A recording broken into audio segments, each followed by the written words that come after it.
Bonjour et bienvenue dans le Buzz TV de TV Magazine. Ravi de vous retrouver pour cette nouvelle semaine de Buzz. Et on démarre très fort cette semaine car notre invité du jour ne le présente plus. Vous le connaissez tous, animateur sur France 2, sur France 3, vedette sur RTL, star des libraires, amoureux des familles royales, comédien à ses heures de moins en moins perdues d'ailleurs. On va en parler. Il est également celui qu'on appelle le monsieur patrimoine du gouvernement. Et s'il vient nous voir aujourd'hui, c'est pour parler notamment de ce nouveau numéro de Secret d'Histoire qui sera proposé ce soir en direct et en prime time. Ce sera sur France 3. Bonjour Stéphane Bern. Bonjour Nicolas, Merci bonjour. de nous rendre visite. Bonjour à tous. Alors évidemment, on précise France 3 parce que Secret d'Histoire a changé de chaîne, bien entendu. Mais avant de commencer cette interview, je voudrais juste vous poser la question que tout le monde se pose, que le monde entier se pose. Mon Dieu. Comment pouvez-vous mener de front radio, télé, théâtre, livres, missions culturelles, tous les jours un peu de votre vie privée évidemment, j'imagine. Avez-vous le temps de dormir, Stéphane? Oui, j'essaye de dormir 4-5 heures. 4-5 heures, c'est bien. Oui, je n'avais pas besoin de tellement plus. Et pour le reste, vous savez, j'ai un moteur, c'est la passion. Ouais. Donc en fait, rien ne me pèse vraiment. Et puis une activité est la récréation d'une autre. En fait, d'abord, les secrets d'histoire, j'ai tourné ce week-end. Bon, voilà, je suis rentré suffisamment tôt pour être au théâtre dimanche, je joue le dimanche et le lundi. Oui. Donc, c'est une question d'organisation. Et puis, tous les autres jours, du lundi au jeudi, au vendredi matin, je suis à la radio sur RTL. Voilà, on essaie de s'organiser. C'est très prévu à l'avance. Très prévu à l'avance, hein, voilà, c'est ça. donc Chaque heure j'ai compte l'agenda jusqu'à l'été prochain qui est très bien ficelé. Et puis de temps en temps, il y a une sortie patrimoine. Jeudi, j'ai inauguré le salon du patrimoine qui était sous le carrousel du Louvre. J'y suis retourné. J'ai eu la chance de pouvoir rentrer samedi. J'y suis passé encore 2-3 heures pour aller voir les exposants. Non, écoutez, mon moteur, c'est la passion, donc rien ne me pèse et j'arrive à tout combiner, donc ça va. Alors vous vous rendez compte évidemment, chers internautes, de la chance que vous avez de la voir ici ce matin. Il y avait 30 petites minutes de libre dans son agenda et elles sont pour nous. Profitez-en, vous pouvez bien sûr lui poser toutes vos questions. Nous sommes en direct sur Figaro Live, sur tvmag.com et bien sûr sur la page Facebook de TV Magazine. Vos questions évidemment pour Stéphane Bern, vos remarques, vos suggestions. N'hésitez pas, il répondra évidemment à tout après les news médias de Sarah Lecoeuvre. Bonjour Sarah. Bonjour Nicolas, bonjour Stéphane. On commence ces news médias évidemment avec les audiences du week-end. On a pris samedi soir et Danse avec les stars a été une nouvelle fois battue. Oui, par France 3 et Meurtre à Belle-Île, plus de 4 300 000 curieux ont suivi le feuilleton porté par Charlotte de Turckheim et Nicolas Gob, ce qui représente 22,5% du public. La chaîne double ainsi TF1 et Danse avec les stars qui pointent seulement à 3 200 000 personnes et 17,6% de part d'audience. Un score quasi identique à celui atteint la semaine passée, mais c'est l'un des plus bas historiques jamais enregistrés par la chaîne, toutes saisons confondues.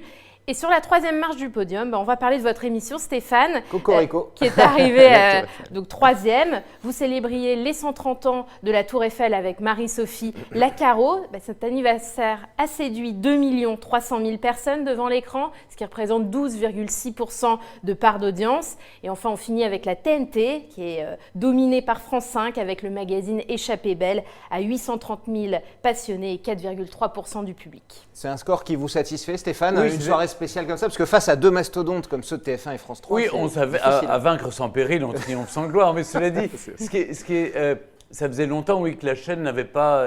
parce que les samedis soirs sont devenus difficiles pour France 2. Le samedi. Mais en fait, France 2 crée l'événement. C'est-à-dire qu'on est récompensé et on travaille beaucoup avec Alexandra Red qui fait ça merveilleusement bien. Lorsqu'il y a un événement, donc l'anniversaire de la Tour Eiffel, puis avec un casting de rêve. Enfin, Marc Lavoine et Mika en haut de la Tour Eiffel, Mireille Mathieu. Des images d'ailleurs super impressionnantes. Des images très impressionnantes. En plus, Electron Libre et Carson savent vraiment produire ce genre d'émission. Donc non, c'était une belle émission. Et voilà, alors c'est de la variété face à Meurtre. Comme j'ai fait moi-même un meurtre. Vous avez écrasé la concurrence je aussi. sais que c'est difficile. Et puis voilà, mais vous savez, aujourd'hui, maintenant, on dit France 2, France 3. Il faut raisonner en termes de groupe.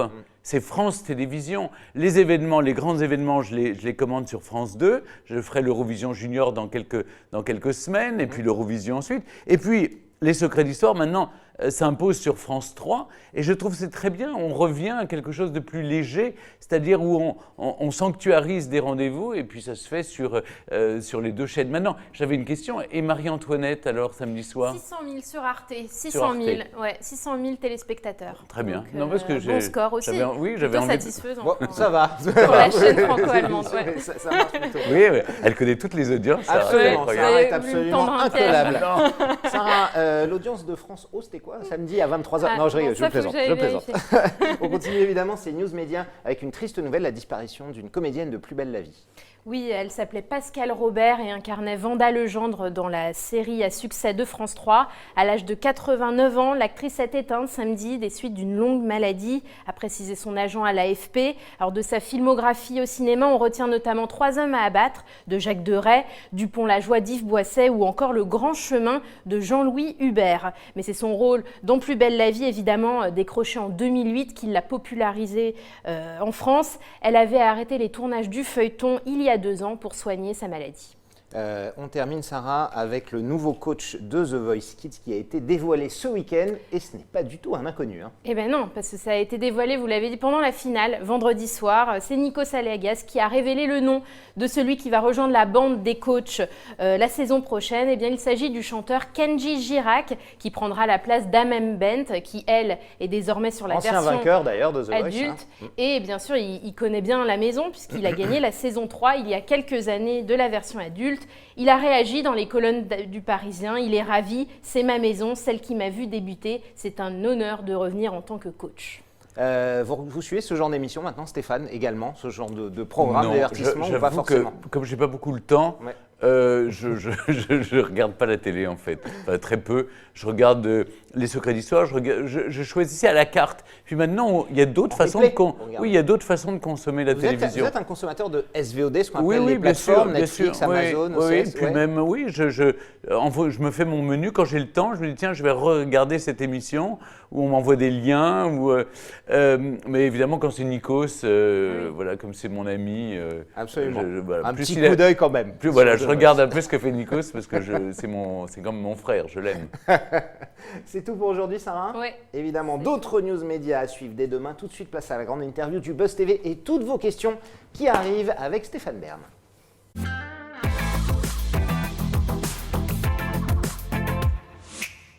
Stéphane, on va démarrer tout de suite avec Secret d'Histoire qui sera diffusé sur France 3. Le numéro de ce soir, inédit, s'intéresse à Marie Tudor, dit Marie la sanglante. La sanglante, et pour une bonne raison. Le Bloody Mary, je ne sais pas si vous buvez. Ouais, Bloody Mary, qui d'ailleurs qui a donné son nom à la boisson. La boisson. En 2-3 mots comme ça pour pitcher, pour donner envie, qui était Marie Tudor et pourquoi elle avait cette réputation La fille d'Henri VIII et de Catherine d'Aragon. Alors comme le roi Henri VIII était pas très heureux il a eu plusieurs femmes, il en a fait tuer 2, exécuter, mais si vous voulez, il était très frustré de ne pas avoir un fils. Il a évidemment fait annuler son mariage, s'est séparé de Rome, et Marie Tudor était sa fille aînée. Elle a été plusieurs fois, j'allais dire, déclassée, puis remise par les différentes lois de succession. Elle était profondément catholique et donc elle s'opposait évidemment à la politique de son père puis de son frère Édouard VI de vouloir imposer l'anglicanisme. Et elle a fait massacrer 300 protestants. Et donc, comme il y a eu ce visage angélique, on voit c'était une comédienne, hein, voilà, mais ça ressemble un peu. Ce qui est terrible, c'est que son père en a fait massacrer beaucoup plus, et des catholiques et des protestants. Mais évidemment, on retient, comme c'est la première reine d'Angleterre en titre, elle était fille de roi, sœur de roi, mère de roi, enfin elle était épouse de roi. Mais roi elle-même, on l'appelait, c'était inédit, c'est la première fois qu'une reine devenait reine d'Angleterre. Et donc, la légende est dure avec elle parce qu'il y a eu monsieur Fox a écrit un livre sur le livre des martyrs et n'a parlé que des 300 protestants qu'elle avait fait massacrer. Et donc, elle a gardé cette réputation de Marie la Sanglante. Et donc, nous, dans Secret d'Histoire, on aime bien aller derrière. Qui était-elle vraiment? Ces guerres de religion en Angleterre, que s'est-il passé? Son mariage avec Philippe, le roi d'Espagne. C'est même étrange que la reine d'Angleterre épouse le roi d'Espagne. Puis ensuite, il enverra l'invincible Armada, et on sait comment ça a fini, évidemment. Mais il l'enverra à Élisabeth Ier, la demi-sœur de Marie Tudor. Et donc, on a eu la chance, en plus, c'est le principe de Secret d'Histoire, c'est de tourner dans des lieux incroyables. Le palais de Hampton Court, qui était la résidence préférée d'Henri VIII, et puis Hever Castle, qui était le palais d'Anne Boleyn. Ce château est sans doute le meilleur exemple d'un château qui est dans le style Tudor et donc qui est resté vraiment dans son jus. Et donc c'est formidable de pouvoir raconter l'histoire dans un lieu où les protagonistes ont vraiment vécu et de montrer le témoignage de cette époque. Donc moi j'étais voilà, comme toujours dans mon élément. J'adore ouvrir des portes, montrer des documents historiques et faire revivre la grande histoire. Mais c'est un personnage méconnu. Ça clôt au fond une sorte de trilogie. Il y a eu Henri VIII, il y a eu Élisabeth Ier et il nous manquait Marie Tudor qui a laissé son nom de Marie la sanglante, ce qui est quand même assez, ça fait froid dans le dos, sauf pour ceux qui aiment. Une très bonne boisson, oui. Une très bonne boisson, oui, à consommer avec modération, mais alors que Secret d'Histoire n'est pas à consommer avec modération. Non, ça vous pouvez le consommer évidemment tout le temps. France 2, France 3, le passage à l'une et l'autre chaîne, au moment où c'est passé, vous aviez un petit peu râlé, vous avez dit je veux pas qu'on soit un bouche-trou, je veux pas qu'il y ait moins de moyens. Quand on était sur France 2 oui. Et qu'on nous mettait chaque fois, est-ce que vous avez un Secret d'Histoire prêt? Alors on nous mettait là en bouche-trou. Là au moins sur France 3, c'est la volonté affichée de la chaîne de sanctuariser la case. Et donc moi, je suis très heureux. Je veux dire, arrêtons de considérer France 3, c'est moins bien que France 2, ça ne veut rien dire. Moi, j'ai travaillé, il y a de formidables émissions sur France 2, formidables émissions sur France 3. Secret d'Histoire, maintenant, a un rendez-vous qui est récurrent. Le lundi, c'est la case de l'histoire. C'est pas la case la plus facile, hein, la concurrence est difficile. Il y a l'amour est dans le pré, en face. Mais écoutez, il y a des fictions. Mais en même temps, pour ceux qui aiment l'histoire et l'histoire qu'on popularise, eh bien, il y a maintenant la case du lundi soir sur France 3. Donc, merci à France 3 de sa confiance. La semaine dernière, ça a très bien fonctionné avec Léonard de Vinci. 2,6 millions, 12% du public d'ailleurs. Oui, j'imagine que ça vous conforte dans le sens. Oui, ça conforte. Alors évidemment, il y aura des sujets, on va explorer des sujets plus ou moins faciles. Il y a le Chevalier d'Éon bientôt qui arrive. On raconte l'histoire avec des personnages qui, certains sont très connus, d'autres le sont moins, mais c'est le principe de Secret d'Histoire. Ça fait 12 ans que l'émission existe, 130 émissions. Ça permet quand même de raconter l'histoire. Les profs m'écrivent en me disant on utilise des bouts de Secret d'Histoire pour intéresser nos élèves. Vrai, et puis après, oui, bien sûr. Je crois que la querelle avec les profs d'histoire a été montée de toutes pièces parce qu'en fait, ils m'écrivent tous pour me dire heureusement qu'il y a Secret d'Histoire pour redonner le goût de l'histoire aux jeunes générations. Et c'est ce qui se passe parce que vous ne pouvez pas intéresser des gamins de 13-14 ans à l'histoire avec le récit des batailles ou les révolutions des grandes idées. Sarah, on prend des questions internautes, j'en vois plein qui arrivent déjà. Il y en a plein. On va saluer par exemple Cyril, Sylvain, Elisabeth qui sont avec nous. Et j'ai une bonne question de Christophe qui se demande si France Télévisions vous a demandé de faire des économies pour Secret d'Histoire. On demande en général de faire des économies à tout le monde. Ouais. C'est-à-dire, moi, ce que je crains, c'est qu'à force, il ne faut pas que les économies. Vous savez, c'est plus facile de serrer la vis sur les producteurs. Je ne suis pas producteur sur l'histoire, mais de leur demander de faire des économies plutôt que de faire des économies en interne, parce que là, ça voudrait dire moins de monde à l'intérieur, et là, ça ferait des mouvements sociaux, etc., que la chaîne ni le gouvernement ne seraient prêts à assumer. Alors que c'est facile, les producteurs extérieurs, on leur réduit le budget. Il ne faut pas que ça se voit à l'image, c'est tout. Donc pour le moment, on fait en sorte que la qualité de Secret d'Histoire reste au top. Alors, on l'avait dit, 2,6 millions de téléspectateurs pour Léonard de Vinci, dont 2 téléspectateurs très assidus, Emmanuel et Brigitte Macron. Vous avez dit vous-même qu'ils regardaient l'émission régulièrement. Est-ce qu'ils vous commandent chaque numéro? Est-ce qu'ils vous donnent des petits détails sur ce qu'ils ont aimé, pas aimé dans l'émission générale? Ou est-ce qu'ils vous suggèrent des personnages? C'est-à-dire, on ne fait pas le point tous les matins pour non, savoir mais ce qu'ils ont regardé à la télé. Il se trouve que là, j'ai inauguré le Salon du patrimoine et Mme Macron m'a dit, oui, j'ai regardé ton Léonard de Vinci, c'était formidable. Où le président, de temps en temps, fait un commentaire. Vous savez, je les ai connus grâce à Secret d'Histoire. C'est que c'était des spectateurs assidus, mais d'un autre côté, je ne sais pas, vous savez que la princesse héritière de Belgique a eu son anniversaire officiellement fêté vendredi. Et quand j'ai vu le roi et la reine des Belges, ils m'ont présenté à la princesse héritière en me disant « Vous savez, c'est votre fan la plus assidue en Belgique, on regarde tous les Secrets d'Histoire en famille. » Donc ce qui me touche, si vous voulez, c'est pas seulement qu'il y ait les gens de la haute, comme on dit, les grands de ce monde, c'est les gens dans la rue. L'autre jour, avenue Charles de Gaulle, la nuit où je vais à RTL, il y a les boueurs qui étaient... Il me dit « Ah, mais je rate jamais vos Secrets d'Histoire. » C'est ça qui me touche, c'est que vous arrivez à toucher un public voilà, j'allais dire des royautés ou des chefs d'État jusqu'aux gens dans la rue qui regardent Secrets d'Histoire. Le but, c'est ça. Je ne suis pas historien, j'ai jamais prétendu être historien. Je suis un raconteur d'histoire, un passeur, un média. Le média qui permet de rendre l'histoire accessible au plus grand nombre. Mais les gens importants dans Secrets d'Histoire, ce sont les historiens, c'est pas moi. Moi, je suis pas celui qu'on voit le plus dans l'émission. Ce sont les historiens qui parlent le plus. Moi, je passe les plats. Voilà, mais j'aime ça. Vous avez réussi à le rendre accessible. Et j'y goûte en même temps. Ce qui est très bien. Alors, on parlait de Brigitte Macron, on va y rester. Jeudi dernier, vous avez lancé avec Franck Riester et Brigitte Macron la 3e saison de la mission pour la sauvegarde du patrimoine. Aujourd'hui, Stéphane, le bilan que vous pourriez tirer de ces 2 premières années, quel est-il? Plutôt satisfaisant pour vous? Plutôt satisfaisant dans la mesure où on a sauvé déjà 150 monuments. C'est-à-dire que les Français peuvent voir ce qu'on a fait de l'argent du loto du patrimoine. C'est-à-dire que les monuments sont restaurés. On voit je vois sur les pages Facebook, sur les tweets, les différents intervenants, et parfois je m'y rends moi-même quand j'ai le temps. Je vois les échafaudages, je vois les travaux être réalisés. Donc ça, c'est concret. On voit ce qu'on a fait de l'argent. Maintenant, il faut continuer à gratter. Donc, il y a eu 22 millions de tickets de grattage en vente. Ils sont toujours en vente. On n'a toujours pas les 6 gagnants des 1,5 million. Parce qu'il faut que les gens comprennent, les tickets de grattage, c'est au fond la principale somme d'argent va aux gagnants. C'est la part de l'État qui est immédiatement reversée à la Fondation du patrimoine et donc ensuite pour les sites qui ont été sélectionnés pour le loto du patrimoine. Donc là, maintenant, on a lancé l'année 3, c'est-à-dire que sur le site www.missionberne.fr, si vous voyez un monument qui est en déréliction, qui est en souffrance, qui est en train d'être en péril, vous l'inscrivez, que vous soyez association, maire, propriétaire privé ou même simplement visiteur. Tout le monde peut vous écrire. Voilà, vous voyez près de chez vous un monument qui tombe en ruine, vous l'inscrivez. C'est très simple. Et puis nous, ensuite, on fait le travail avec le ministère de la Culture et avec la Fondation du patrimoine et les délégués régionaux.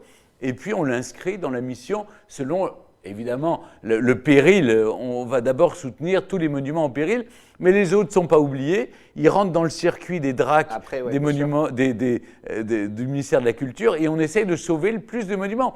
Je crois que j'ai ce rôle de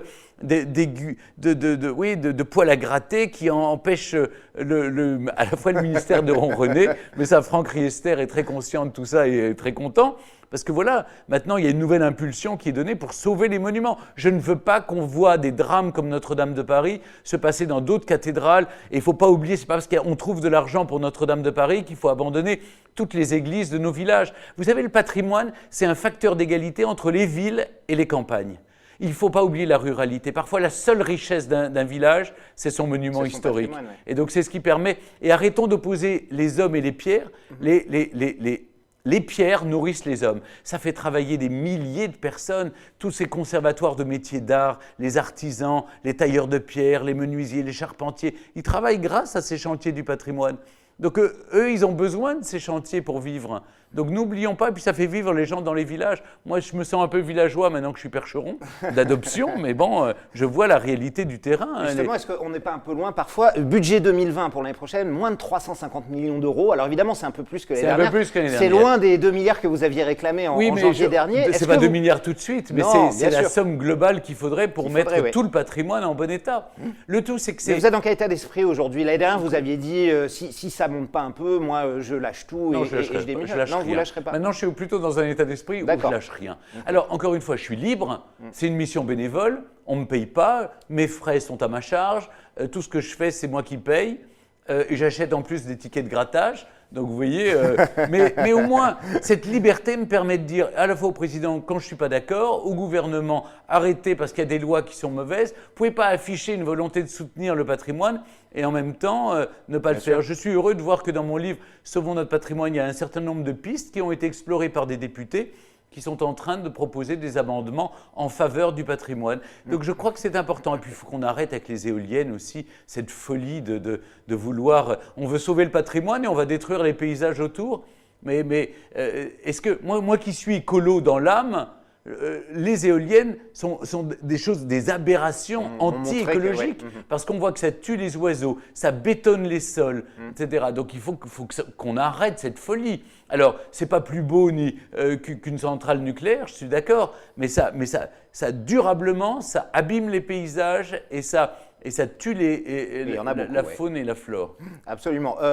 On sait évidemment votre engagement, vous l'avez dit vous-même, vous êtes même déclaré ruiné récemment, endetté était plutôt le terme. C'est étrange parce que le français n'est plus une langue comprise par tous. Je dis je me suis ruiné pour mes vieilles pierres, ça ne veut pas dire que je suis ruiné, c'est une expression se ruiner pour. Ouais. C'est-à-dire je dépense tout, je mets tout ce que je gagne, je le mets pour un monument qui en plus reviendra à la France. C'est comme si non seulement je paye mes impôts, mais en plus je donne tout à mon pays, parce qu'évidemment, après moi, je ne vais pas emmener mes vieilles pierres là-haut, si je vais là-haut. Donc, en réalité, c'est vrai que c'est une obsession chez moi, c'est de dire, on fait un geste de générosité. Je crois qu'il faut tout engager pour une cause qui vous est chère. La cause animale me touche tout autant, et puis les gens malheureux aussi. Et c'est vrai qu'il y a beaucoup de causes à défendre dans notre pays. Mais la cause du patrimoine, c'est notre histoire, c'est notre identité. C'est ce qui fait qu'on est ce qu'on est. C'est l'héritage des siècles. On ne peut pas le laisser tomber, bon sang. C'est une question de bon sens et surtout notre passé va faire la richesse de notre avenir. On n'a pas de pétrole, mais au moins on a un trésor qu'on peut exploiter, c'est le patrimoine. Alors mettons-nous en ordre de marche pour sauver ce patrimoine. Nous, notre trésor exploité, ce sont les internautes. Sarah, on en a plein encore des questions. Allez-y. Je ne sais pas si j'aurai le temps de tout poser, mais allez-y. Marie, elle est partout en Grande-Bretagne. Et on va parler de The Crown. Elle se demande ce que vous pensez de la série historique de Netflix. Est-ce que déjà vous la regardez? La saison 3 arrive. La saison 3 le 17 novembre. Ils m'ont même demandé d'être un peu leur ambassadeur en France. C'est pas vrai. J'ai accepté parce qu'évidemment, j'adore cette série. Je crois que la famille royale la regarde aussi. Vous savez, c'est très bien fait. C'est exactement la réalité. Ah, ce qui se passe en coulisses. Oui, c'est vraiment les coulisses, oui. D'ailleurs, c'est ce qui m'avait donné l'idée et j'ai relancé l'idée. J'ai écrit ma propre série avec Franck Ferrand, on l'a écrite. Et elle est en train d'intéresser les producteurs maintenant. D'accord. Quelle chaîne? C'est toujours Canal+ ou pas? Canal+ était intéressé. Mais on se demande si on ne va pas aller vers les nouveaux diffuseurs, Amazon Prime, Netflix ou d'autres, qui s'intéressent à une série française. Ce serait une série française. Et j'essaye d'embarquer quelques actrices françaises, même une réalisatrice. Voilà, on est un peu dans l'esprit de Palais Royal, vous voyez. Oui, absolument. Sur les coulisses d'une famille royale actuelle, moderne. Mais tout est vrai. D'accord. Inspiré de quelle famille? Il y a un peu de tout, hein, c'est ça. Oui. À force de les fréquenter, on en a vu des choses. Mais j'adore The Crown. Je trouve que c'est formidable. Et ça veut dire quoi? Vous êtes ambassadeur de c'est-à-dire que je vais faire sans doute, ils m'ont engagé pour faire la pub et pour essayer. Et je crois que j'ai la chance de voir la série un peu avant tout le monde. Ah, c'est bien. Alors, Olivia Colman est bien? Oui, formidable. Bon, formidable. On s'en doutait. Oui, formidable. Sarah? Allez, on y va, on en prend d'autres. Alors, j'ai par exemple une question de Christophe qui se demande si vous vous considérez aujourd'hui comme le nouveau Michel Drucker de France Télévisions. Non, Michel Drucker existe et Michel Drucker va très bien. Et ce n'est pas un monument à restaurer, lui. Il est en pleine forme. Je crois que j'ai fait ma place. C'est-à-dire, on m'aime pas, mais Stéphane, voilà, je ne vais pas parler de moi à la troisième personne, mais je suis Stéphane Bern, je crois avoir créé un nouveau genre à la télévision, de faire des émissions patrimoniales, que ce soit les 130 ans de la Tour Eiffel, que ce soit l'Eurovision où on a donné un ton différent, ou que ce soit Secret d'Histoire, ou Laissez-vous guider, que je vais recommencer, je vais continuer avec Laurent Deutsch, La fabuleuse histoire, il y en aura peut-être d'autres. Vous voyez, on va faire une autre émission sur le patrimoine, il y a le village préféré des Français, on va revenir au monument préféré des Français qu'Alexandra Redd a accepté de reprendre. Donc vous voyez, ce sont des émissions patrimoniales où on défend la France, ses terroirs, son patrimoine, sans être forcément vieux chiffon, vieille dentelle. Et voilà, j'ai pas l'impression d'être réactionnaire ou d'appartenir à un autre monde. Vous voyez, je suis bien ancré dans la réalité. Mais en même temps, oui, on aime notre pays, on aime les trésors de notre pays, on aime les Français surtout, et on a envie de leur offrir des émissions qui leur plaisent. À la bonne heure, Stéphane. C'est le titre également de votre émission. Merci de me rappeler que je dois y aller tout à l'heure et être en direct. C'est vrai. On doit terminer évidemment cette émission puisque vous êtes en direct tous les matins sur RTL. J'imagine toujours le même plaisir. RTL n'est plus la première radio de France. Si, ça y est, elle est redevenue. Ça y est, elle est redevenue. Ah bah oui. Ah, vous avez déjà les chiffres? Non, mais on est la première radio en audience cumulée. Oui, en audience cumulée, absolument. C'est ce qui intéresse c'est ce qui intéresse les annonceurs. C'est l'audience cumulée. Donc voilà, RTL, la première chaîne. Vous êtes leader sur votre On est leader sur la tranche. En même temps, c'est pas grave, on se tire la bourre avec mon ami France Nagui, Inter, ouais. qui est mon jumeau astral et qui est sur France Inter. Voilà une case que j'ai occupée pendant 11 ans. Ça fait 9 ans maintenant que je suis sur RTL. J'y suis très bien. Vous savez, c'est une émission où on reçoit que les gens que j'aime, des artistes, des intellectuels, des comédiens, des chanteurs, que des gens que j'aime, que j'ai envie de recevoir. Donc vous vous levez le matin en me disant « Tiens, ce matin, voilà qui je vais recevoir ». C'est formidable parce que vous pouvez leur poser toutes les questions avec drôlerie, impertinence. On est dans la joie et dans la bonne humeur. C'est plutôt sympa à faire, franchement. Alors évidemment, votre station, votre radio sur laquelle vous êtes depuis de nombreuses années maintenant, a été rachetée par M6 il y a un peu plus d'1 an et demi. On voit évidemment aujourd'hui des animateurs, Julien Courbet, passé sur M6, Flavie Flament, de retour à la télé sur M6. Est-ce que Stéphane Bern sur M6, c'est pour bientôt ou est-ce que c'est impossible de vous déloger de France Télé, Stéphane? Je crois que ça va être difficile de me déloger de France Télévisions. Mais les patrons d'M6, Nicolas de Taverneau par exemple, vous en parlent de ça? Aimerait, non, on s'entend très bien. Je suis ravi que ça marche très bien pour lui. Mais si vous voulez, mes programmes, vous ne pouvez difficilement les mettre sur M6 en prime. Une émission d'histoire, un secret d'histoire, vous l'imaginez en prime sur M6, ça va être difficile. Donc ça ne peut être que le service public. Le service public a cette vocation justement à offrir des programmes de qualité où il y a du sens, même si parfois ça marche moins bien, ça attire un public plus restreint. Mais au moins, on doit quand même parler de culture, d'histoire, d'héritage, de tradition et donner du sens à ce qu'a fait notre pays. Et encore, je ne suis pas le seul à faire des émissions d'histoire, et heureusement, d'autres ont des visions peut-être plus contemporaines. Mais non, je crois que ça serait impossible aujourd'hui sur M6, mais en même temps, ce sont nos cousins, on se dit bonjour aimablement.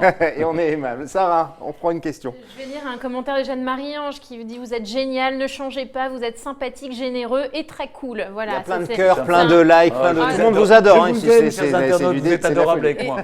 Et j'ai une question d'Audrey, Oui. toujours sur la Grande-Bretagne, qui se demande s'il y a un acharnement contre Meghan et Harry, qui sont la cible de tabloïds. On en a beaucoup parlé là. Ça, vous savez, c'est le principe. C'est le principe en Angleterre. C'est la règle des 3 L. C'est-à-dire, vous léchez, vous lâchez et vous lynchez. C'est le principe. Ils sont à quelle L? Alors, ils sont au lynchage. Ils sont au dernier L. Ils l'ont beaucoup léché pour le mariage. Ensuite, visiblement, ils l'ont lâché parce que c'est vrai qu'elle découvre ce que c'est que la monarchie britannique, etc. Elle a du mal. Mais elle a été acceptée par la reine pour ça, justement, pour donner un coup de frais. La reine l'aime bien? Oui, bien sûr, la reine l'adore, absolument. Mais vous savez, il faut se tanner le cuir un petit peu. Il faut qu'elle soit un peu plus forte.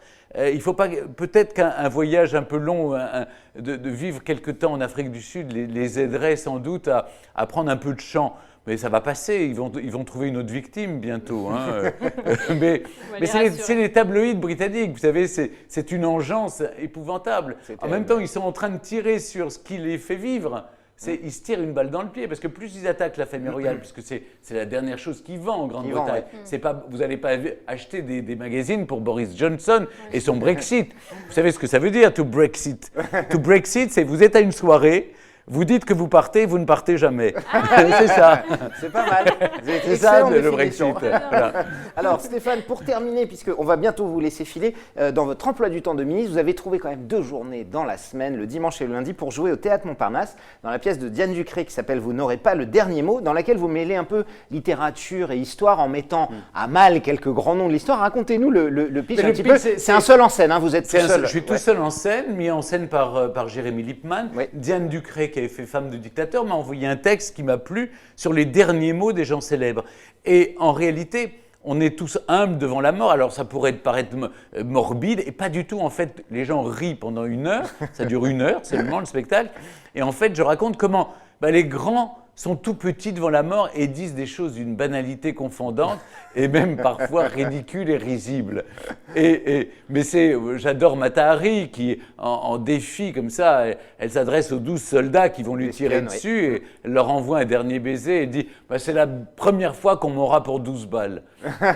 Et je trouve que voilà, c'est bien. Ça, c'est bien vu. Oui. Ça va de Karl Marx, Emmanuel Kant, on est Socrate. Et puis, il y a les rois, les reines, Catherine de Médicis, Henri IV, etc. Et donc, c'est fait avec drôlerie. Et je crois qu'on passe un bon moment. Et moi, il y a à la fois de l'histoire, de la littérature, les bons mots. C'est ce qui fait le sel de la vie. je passe un bon moment et visiblement les spectateurs aussi. Alors je joue au Théâtre Montparnasse le dimanche à 18h et le lundi à 20h quand c'est relâche pour les autres. Et c'est sympa, voilà, on passe un moment et j'adore être seul en scène parce que c'est un spectacle très facile que je vais pouvoir emmener un peu partout en France. Je vais jouer à Florange au mois de novembre, puis ensuite je vais l'emmener partout dans ma tournée. C'est-à-dire quand je vais aller faire un secret d'histoire ou quand je vais aller voir des monuments dans les différentes régions de France, j'en profiterai la veille pour faire le spectacle. Ah bah oui, il y a toujours une heure de libre dans votre emploi du temps. Il faut bien la remplir, Stéphane. Oui, mais c'est agréable parce que c'est un lien direct avec le public. Moi, je ne fais pas ça pour être enfermé dans mon collège royal du Perche. Vous voyez, moi, je n'aime pas les tours d'ivoire. Un animateur populaire doit vit avec les gens. J'ai du mal à comprendre les gens qui se prétendent animateurs populaires et qui sont dans des 4x4 blindés, qui ne voient jamais le public. Moi, je fais mes courses dans la rue, je suis avec les gens, ils me parlent directement. Alors, je ne sais pas si je suis le mec le plus cool, mais en tout cas, je suis un mec normal. Juste un petit mot pour finir. Comédien, on a l'impression que ça devient de moins en moins un hobby et de plus en plus quelque chose que vous avez envie de faire. Il y a quelques années, un meurtrin sur France 3. Ouais. Vous allez me revoir dans une fiction sur France 3. Je tourne l'été prochain. Pendant un mois. Mais donc vous faites ça de plus en plus sérieusement de plus en plus sérieusement. Ouais. Alors, sans se prendre au sérieux, n'exagérons pas. Je rassure les amis comédiens, je ne vais pas prendre leur place, évidemment. Mais quand même, il y a vous, il y a Michel Simès aussi qui fait ça. Mais oui, mais il y a un producteur qui est venu hier soir me voir au théâtre qui m'a dit « Mais en fait, t'es comédien. » J'ai dit « C'est bien qu'il l'ait remarqué. » Oui, ça va être une autre série. Pas un meurtre, enfin un polar. Genre un polar sur France 3. Je ne peux rien dire. Ah, mais... Magellan, d'accord. Sarah essaie de soutirer les infos. On n'est pas encore dans Capitaine Marlowe, mais pourquoi pas. Mais rien n'est impossible. Anne Holmes est une fan, visiblement, de mes talents de comédien. J'adore ça. Être quelqu'un d'autre, ça vous repose de temps en temps. Je me fatigue moi-même à être Stéphane Bern en permanence. Merci Stéphane. On a besoin de vous encore une petite minute pour le fameux sucré salé qui clôt le Buzz TV. Sucré, salé, on vous soumet deux propositions, vous choisissez, si vous êtes plutôt sucré, plutôt salé. Si je vous dis télévision ou radio, à choisir. C'est dur. C'est dur, parce qu'on aime le sucré et le salé, on aime son père et sa mère, vous devez faire un choix. La télé et la radio. Voilà, la radio le matin et la télé le soir. République ou monarchie? Notre République est très monarchique et les monarchies européennes sont très républicaines. Donc les deux vont très bien ensemble. Le tout, c'est que la démocratie soit... Moi, je suis avant tout démocrate. Vous aimeriez une monarchie constitutionnelle? Mais nous sommes dans une monarchie républicaine. Oui, le président de la République a plus de pouvoir que n'importe quel roi d'Europe. Kate Middleton ou Meghan Markle? Bon, je suis très Kate Middleton quand même. J'adore Meghan, mais Kate, elle est parfaite. Puis elle fait de beaux enfants. Je sais pas, j'adore cette fille. Le château de Fontainebleau ou le château de Chantilly, qui sont vos deux préférés, je crois. Oui. Si vous deviez en choisir. Mais vous voulez que je me fâche avec Jean-François Hébert. Écoutez, une tendresse particulière pour Chantilly, qui est la deuxième collection de peinture en France après celle du Louvre. Et j'avoue que rien que pour la collection de peinture, pour le Raphaël, les trois grâces de Raphaël, pour le livre d'heures, les très riches heures du duc de Berry, rien que pour ça, oui, Chantilly. Alors, on termine avec quelque chose de facile, j'imagine, un dîner de gala à l'Élysée ou une soirée au coin du feu à la campagne. Une soirée au coin du feu à la campagne. T'es sûr que vous alliez me dire ça. Mais je ne sais pas pourquoi on m'a collé cette étiquette de mondain, mais moi je n'aime qu'une chose, être avec mes chiens à la campagne, être crotté, être au coin du feu et surtout ne voir personne, et être tranquille. Être tranquille, boire un bon verre de... Enfin non, je ne peux pas faire de la pub. Non, c'est vrai. Un bon verre de quelque chose. Un bon verre de quelque chose, d'eau pétillante. Merci beaucoup Stéphane Bern. Merci d'être passé nous voir. En tout cas, je rappelle qu'on vous retrouve sur France 3. Ce sera évidemment dans Secret d'Histoire ce soir à partir de 21h05. Sarah fait tout tomber, c'est normal, c'est lundi et le début de semaine. Et bien sûr au théâtre le dimanche et le lundi au théâtre du Montparnasse. Nous, on sera là dès demain avec un tout nouvel invité qui fait la pluie et le beau temps à la télévision puisqu'il s'agira de Louis Baudin de TF1 qui sera là demain. Toutes vos questions à partir de 9h30. Soyez fidèles au rendez-vous. Bonne journée à toutes et à tous.